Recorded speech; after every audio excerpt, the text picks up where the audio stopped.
Uunahan ko na kayo, medyo hindi maganda yung nase-sense natin dito or nava-vibe natin dito na energy inside our room.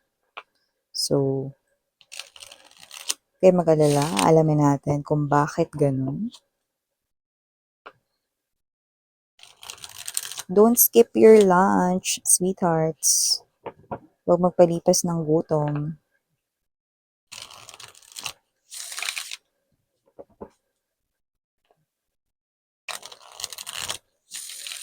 Yun. Nasalo natin, no? Alin? Yung energy.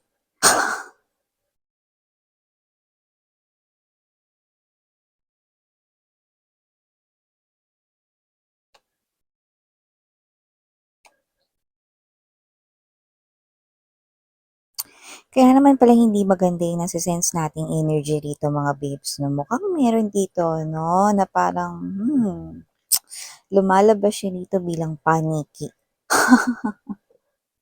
Paniki na may hugis puso sa kanyang dibdib. Yan mga babes, no? Kung sino man tong energy na to, there's this strong energy that this person here, mas buhay yung dugo niya sa gabi. Hindi ko sinasabing vampire siya or isa siya ritong Dracula or whatever, no? Wala siya ritong something na supernatural sa kanyang sarili, pero kamangha-mangha ang ipinamamalas niya ritong pambihira. Mamaya sabihin ko sa inyo kung anong ibig kong sabihin dun, no? Pero kung sino man ito, ay go, gusto ko talaga, talaga naman.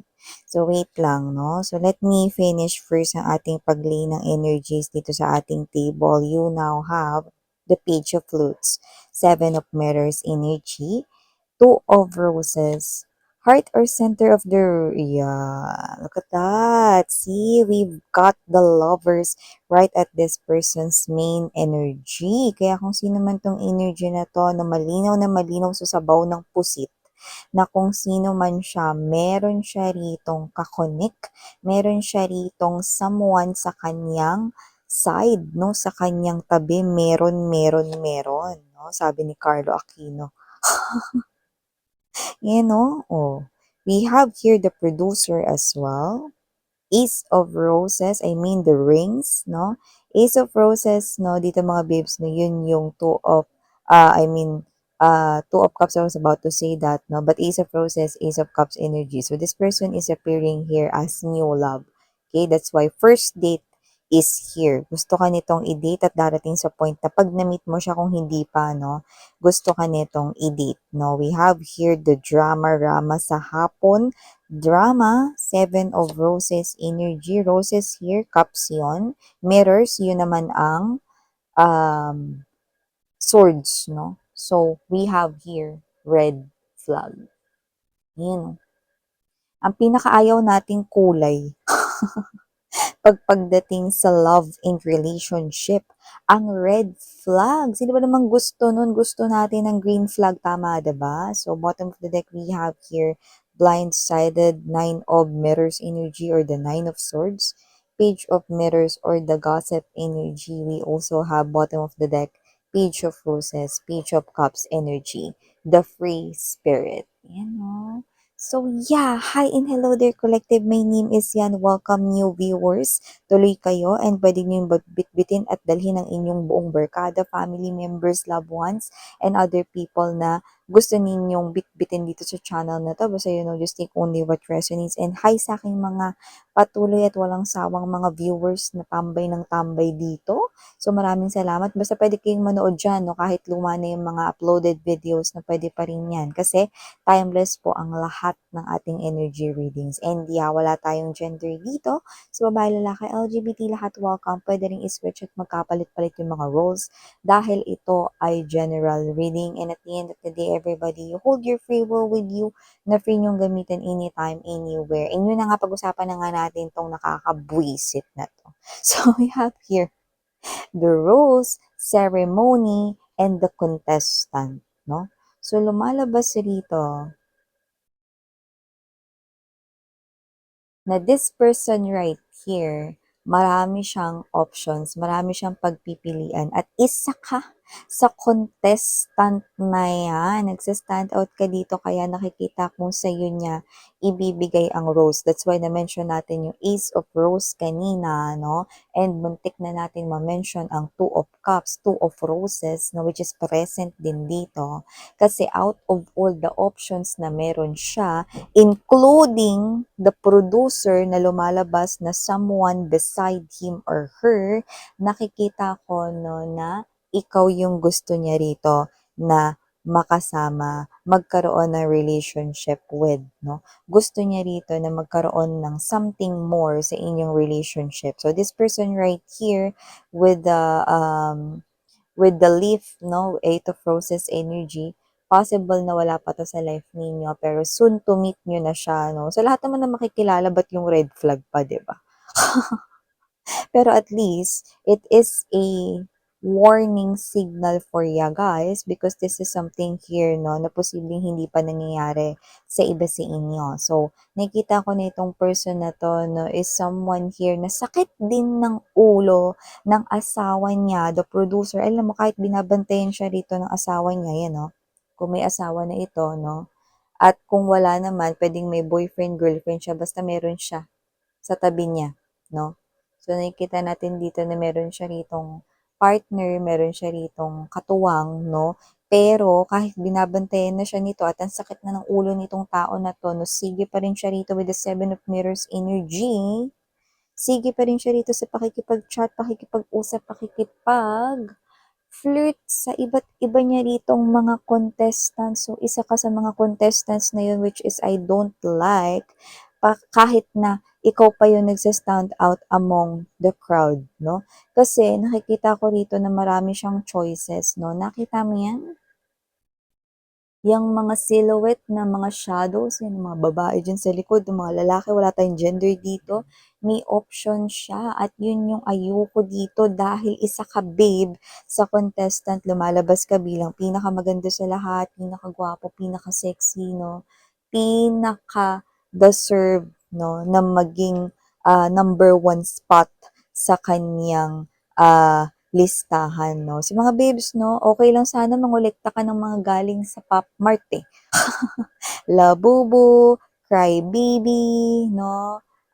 Sunny Angel, 'di ba? Hasi Pupu. Okay lang sana ganun yung collectibles eh, pero dito kasi ang collectibles niya tao eh, no? So, collectibles niya dito, mga babae, mga lalaki, no? Which is hindi maganda.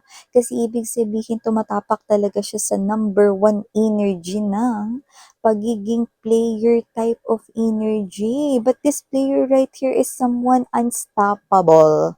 When we say unstoppable, hindi mo siya mapipigilan with the leap of faith, no, sa gabi, no, kaya siya dito lumabas bilang panike, mga babes, no, sa gabi, itong tao na to, no, yeah, I know, no, ang panike, no, malinaw yung mata, di ba, kahit madilim, di ba, naiispatan yun kung sino yung mga magaganda at sinong gwapo dito, eh, no, so, this person here is daydreaming sa inyo, Page of Flutes energy, no, nakikita natin dito, at mantakin ninyo, nakikita ko rito na kapag nakita niya na kayo, hindi to magsasayang ng oras at panahon, i-chat kayo niyan. I-message kayo niyan. Social media man yan ya, social media message right here, no? Ngayon kasi uso na may load ka lang, no? May wifi ka lang, makakapag-chat ka na, 'di ba? So, mabilis na ngayon yung communication, no? Pero kung nabuhay kayo ng mga panahon na letter-letter lang, mga babes, no? Malamang, araw-araw itong pupunta sa bahay ninyo, no? Dahil ang sulat dumadating pa, no, ilang araw, 'di ba? So, nakita ko dito na kung sino man tong energy na to, no, mapalumang panahon, makabagong panahon, kapag talaga gustong lumandi, no, libreng-libre talagang lumandi, 'di ba? So, yeah, diretsahan po tayo sa channel na to, mga babes, wala po tayong filter dito. Masanay na kayo, new subscribers. So, nakikita ko dito with the date card energy. Walang ni ho, hindi magpapaligoy-ligoy dito, hindi mag-aaksaya ng ilang days. This person right here will make a move, you know, movement dito, no, para imbitahan kayo rito, makipag-date sa kanya. Ba't talaga naman makapalamukha nitong tao na to with the lover's card energy? This person right here, yung iba sa kanila, no, talaga naman na meron pa ritong dinadalang anak, no, like hindi pa pinapanganak yung anak, no, like fetus pa lang, ito na naman siya lumalandi siya rito with the Lover's card energy. Yan, oh. So, hindi yun para sa lahat, pero yung iba, meron ditong hindi pa nga lumalabas yung anak nila sa sinapupunan 'no, ng kanilang partner dito ay nagpapasaway na agad-agad 'no. At kung sino man 'to with the Lover's card energy, may anak man sila or wala pa silang anak 'no, this person is may malinaw na tao sa kanyang tabi 'no. At kung sino man yung tao na yun, pagod na rin yun sa pakikipag-deal sa kanya 'no, kaya nga lang parang walang magawa sa sitwasyon lalo na kung sila ay meron ng family or kasal sila or may anak sila. So, itong person na 'to 'no, itong si red flag na 'to with the drama-rama sa hapon 'no, two-face siya mga mahal 'no, 'yan 'no. Two-face, mabait kapagka nililigawan pa lang kayo, pero 'pag naging kayo na 'no, 'yan, nakikita ko rito na maging on and off na rin siya rito na parang switch ng ilaw at posible siya rito maging kabute 'no, palitaw-litaw lang, 'di ba? Susulpot, lilitaw, ganyan 'no. So, nakita ko rito na medyo ma-dupes ang kanyang face kasi nakikita ko rito 'no, na mukhang alam niya na alam na rin ng kanyang partner dito yung mga ginagawa niyang kalandian 'no. Pero with the Ace of Rings energy, this person here is patuloy pa rin sa pakikipag-date 'no. Alam mo walang nagtatagal na in relationship niya rito sa mga naka-connect niya. Bakit kamo? It is because lahat ay first date lang. Lahat ay sa umpisa lang 'no. So walang nagtatagal dito 'no. So nakita ko rito na meron siya ritong kinakasama, meron siyang person dito na hindi niya basta maalis sa kanyang life at lumalabas yun bilang kanyang person. Kaya lumabas yung Lover's card energy. Pero pagode na yung tao na yan with the Nine of Mirrors, no? So nakikita natin dito na wala nilang magawa, no, yung kanya ritong person. Sige, alam mo kung sino man tong energy na to, sarap tuktukan eh. Alam mga babes 'no, totoo yung sinasabi na kasabihan 'no, na makakahanap din ng katapat 'no.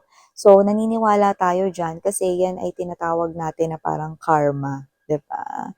So, darating at darating dito na makakahanap ng katapat itong tao na 'to 'no, at matitigil dito lahat ng mga kabalasubasan 'no, at kabalastugan na ginagawa niya rito sa loob ng relationship. Hindi po collectibles ang mga babae at ang puso po ay hindi isang toy or laruan 'no. So nakita natin dito 'no that the universe right here, binibigyan kayo ng signal dahil itong tao na 'to for a lot of you ay paparating pa lamang 'no. So medyo mabulaklak siyang magsalita, magaling siyang magsalita 'no at ang pakilala niya rito siya ay single. Kahit na 'pag tsinek mo rito na makikita mo may senomar pala siya. Kung sino man 'no, itong tao na 'to puwedeng married na siya legally with someone else or baka meron na siya ritong boyfriend, girlfriend if he or she is not yet married legally. But definitely there's someone here beside him or her pero hindi niya pinapansin, nine-neglect niya, napapabayaan niya. In short, kuwenta siya 'no. Pero super sweet at magiging super giving niya sa'yo. Pero uulitin ko lang, hindi lang sa'yo. Ikaw lang kasi yung magiging prospect niya rito. Ikaw lang kasi yung magiging victim niya rito. Ikaw lang kasi yung maiispatan niya rito. Pero tandaan mo, isa ka lang contestant sa kanya. Yan o. At kung maging kayo, wala siya ritong balak panindigan ka. Hindi niya rin iiwanan yung other person dito dahil unang-una sa lahat, hindi niya alam yung salitang seryoso. Wala yun sa diksyonary ng kanyang utak. At kung sino man tong energy na to, no, wala siyang,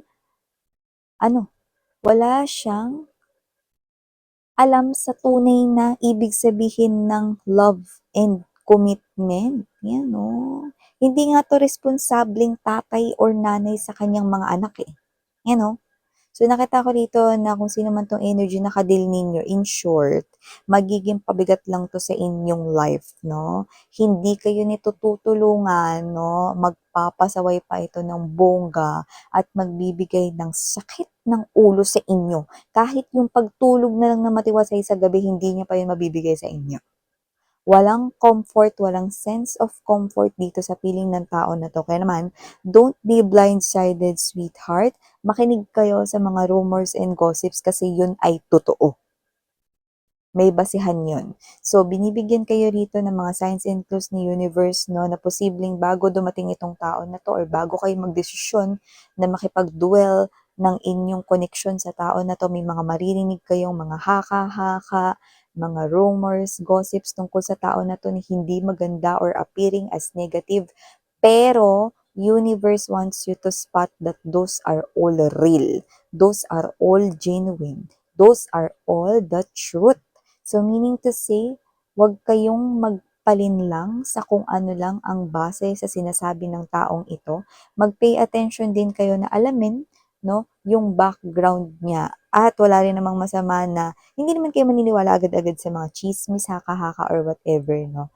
Pero yung pag-alam ninyo kung ito ba ay totoo or hindi, yun ang importante sa lahat. Because the universe is giving you this big warning that this person here that is coming towards your way is someone here not a green flag but definitely red flags. Yan. So spot the difference, collective, because this person here, okay, para mapigilan kayo, no, na masaktan nitong tao na to. Save yourself from this person. Okay? So, naiwan ko sa inyo itong mga mensahe na to. For some reason, we're getting the initials letter H, letter M, letter O, and letter E. Yan. So, maaaring yan ang initials ninyo, initials nitong kwenta na to, no? So, kasi naman to energy na to, no? Layas. Yan, no? Layas, layas, layas. Yan. So, ito yung mga nakuha nating mensahe here for you guys. Again, I'm Yuriana on me. Sarang hiyo, love in light. And